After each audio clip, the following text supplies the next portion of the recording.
Is that Chris?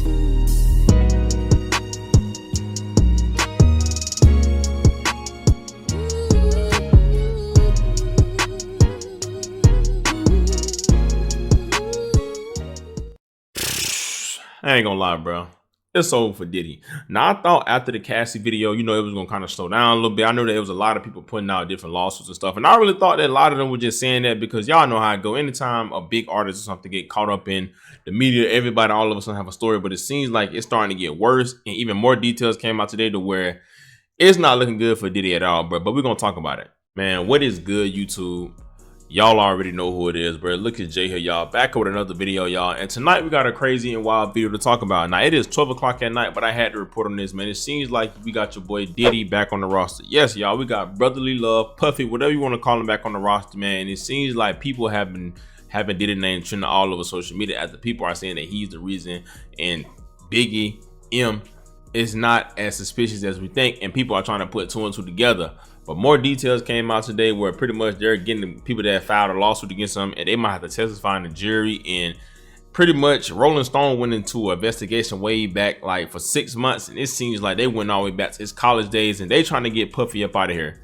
Now, real quick before we even get into details, y'all know my little routine, man. Just hit that like button, you feel me, and smash that bell so that you can be notified anytime I drop a video, and I can also keep y'all updated on this situation. Now, as I said, man, Puffy name has been trending all over social media for multiple reasons. Y'all know, if I'm not mistaken, last year or earlier this year, I'm pretty sure it was last year, he got a lawsuit filed against him by Cassie, his ex-girlfriend, for a lot of things, the abuse, I can't say the word because I'm on YouTube.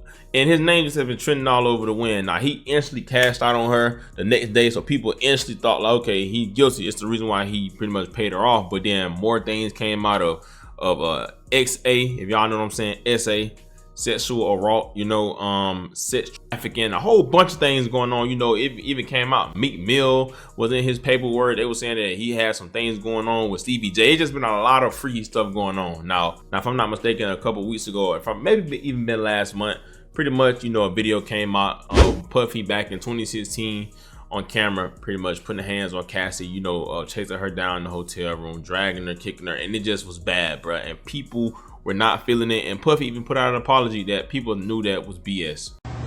It's so difficult to reflect on the darkest times in your life, but sometimes you got to do that.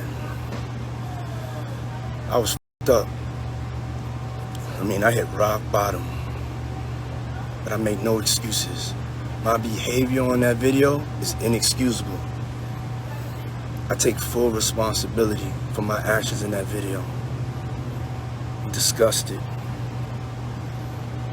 I was disgusted then when I did it. I'm disgusted now. I went and I sought out professional help.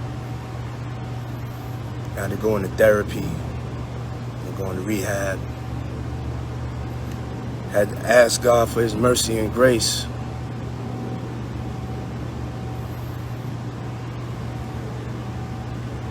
I'm so sorry. But I'm committed to be a better man each and every day. I'm not asking for forgiveness. I'm truly sorry. Now today, as I said, Rolling Stone came out with a new article, and it is not looking good. Now the article reads, "Bad boy for life, Sean Cuffin history of violence." And it says, for decades, Sean Diddy Combs was hip-hop showman. Now, dozens of former friends, employees, and bad boy artists allege an abusive, menacing figure behind the facade, right?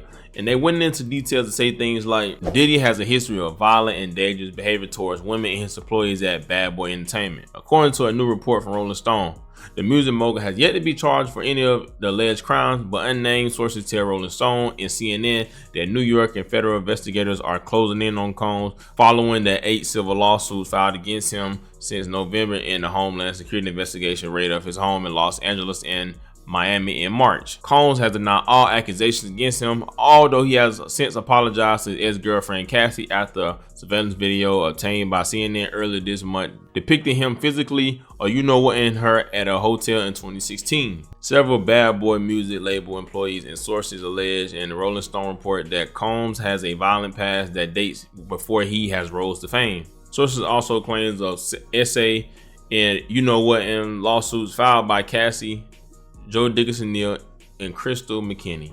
Since November, you'll probably remember that Combs has been named in 8 civil lawsuits, 7 directly accusing him of sexual assault. CNN's Elizabeth Wagmeister has all of this new reporting for us. Elizabeth, what more are you learning? Good morning, Kate. So this is obviously the biggest escalation since those March raids on Diddy's homes in Los Angeles and Miami. We are now hearing that federal investigators are preparing to possibly bring witnesses in front of a federal grand jury in New York City. What we have heard is that possible witnesses have been notified that they could be called to testify. Now, it seems like they're trying to get Puffy booked. Now, I've seen some people saying that, you know, it's going to be a RICO, and I don't really understand how it's going to be RICO. But I will say, you know, they're trying to get him indicted. You feel me? And it's bad. Now, what had a lot of people kind of turning their head and kind of think it was a part of the report that was in the Rolling Stone thing about Biggie, and people instantly start trying to put 2 and 2 together and saying Puffy really may be as evil as people are trying to portray him. Now, it says investigators have confirmed and told Rolling Stone that Biggie was indeed preparing to leave Bad Boy Records before his death, and that Biggie's lawyer was entangled in the legal battle with Diddy to get back Biggie his publishing rights before he was emmed.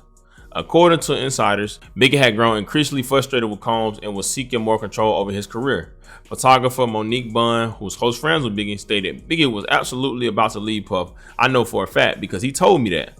Another source added, everybody wanted to leave Puffy. Everybody leaves him. This dissatisfaction was compounded by legal battles over Puffy publishing rights, which his attorneys were attempting to reclaim from Combs, further straining their relationship.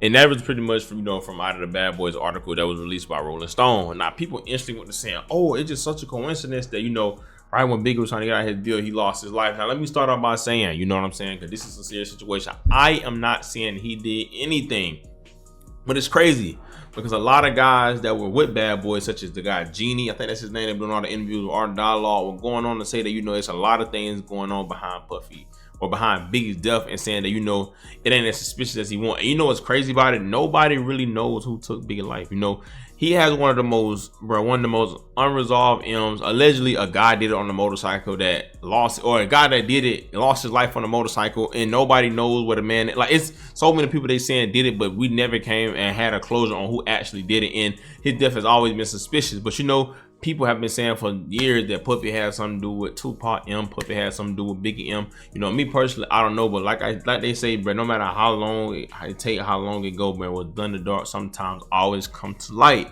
And as I said, they've been doing the investigation all the way from back when he was in college, and I didn't even know Puffy went to Howard. But as y'all seen this article, pretty much it reads, Combs attended Howard University, where sources told Rolling Stone he was known for throwing lavish parties and establishing the beginning of an alleged violent behavior. One former student told the outlet the at-bat singer would often disrupt his then girlfriend in English class to get her to ditch. She would tense up when Combs appeared. The student who sat next to the girlfriend said he just had a weird control thing. I felt like she was fearful. That's what somebody else is saying about Puffy Den's girlfriend, that, you know, she would tense up anytime he came. Now, they went on to say, in newly revealed allegations, the student and another anonymous Howard alumni alleged they also witnessed Puffy physically, you know what, in the then girlfriend. He screamed out, hollered, and acted a stone fool until she came downstairs. An alleged witness said, adding that he appeared to strike her all over the place with what appeared to be a belt. What the fuck? Combs whooped her butt, like really whooped her butt. Nah, this nigga went from being her boyfriend to her daddy. This is crazy, bro. Now, they also went on to say, they added, she was trying to defend herself a little bit. She was crying, and we were telling him, get off her. We were screaming for her. A third student told the outlet, none of this really is a surprise for me. You're already an abuser in college. You were already feeling like you had to have a certain power over people. The girlfriend involved in the alleged attack declined to comment. Now, this is crazy. The fact that she don't want to speak on it is even wild. Maybe it's because she's scared, or is it because, you know, maybe she knows something we don't. Now, it does seem like we look at all this Puffy stuff, like I said, all this stuff is alleged. I can't say 100% that he's wrong. Like, who am I to say he's wrong? But it's crazy to see all this. It definitely seems like he had a power problem and a power ego. And man, you gotta watch out for people like that. And let me just start off by saying, I'm not here to judge no man. You know what I'm saying? Who am I to call out any man and call him evil, whatever? Because at the end of the day, we all sin, we all bad. You know what I'm saying? At the end of the day, nobody's God, man. But this is crazy to see how everything is going. And if all this stuff is true, Puffy got to pay for it. You know what I'm saying? At the end of the day, you know, Only people he owed an explanation to and owe an apology to is his victims, obviously, and he got to deal with it with God. But this is crazy, bro. They really bringing out a lot of details that we know about, and it seems like, bro, they not letting up on him. And it's crazy because Cat Williams said that this shit was gonna be the year of exposing, and it's really happening, bro. But hey, give me y'all thoughts and opinions and let me know what y'all think about this in the comment section, and give me any other details that I may not know about. I may start following this situation a little more if y'all like it in the videos, bro. Let me know what y'all think. It's your boy Lucas J. Thank God for another day. May y'all be safe. I love y'all. Christ loves y'all so much more, man. And yeah, bro. I'm out, man.